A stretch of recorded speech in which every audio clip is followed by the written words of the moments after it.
మనం message send చేసిన తర్వాత కూడా మనం ఆ మెసేజ్ని ఎడిట్ చేసి మళ్ళీ కరెక్ట్ చేసి మెసేజ్ అనేది పంపించచ్చు అన్నమాట. అది ఎలా అనేది ఇప్పుడు చూద్దాం.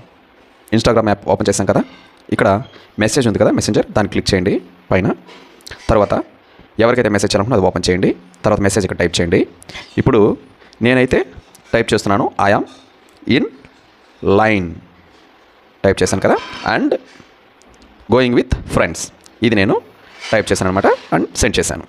ఇప్పుడు ఎడిట్ చేయాలంటే లాంగ్ ప్రెస్ చేయండి, కింద చూడండి ఎడిట్ ఉందా, దాన్ని క్లిక్ చేయండి. ఇక్కడ మనం ఏమైతే చేంజ్ చేయాలనుకుంటున్నామో అది మళ్ళీ ఇక్కడ చేయండి అన్నమాట.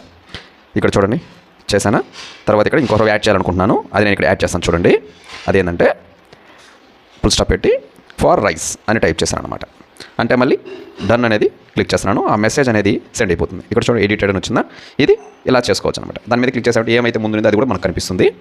ఓకేనా, కానీ మెసేజ్ అయితే వాళ్ళకి సెండ్ అయిపోయి ఉంటుంది. అర్థమైంది కదా, ఇలా చేయొచ్చు.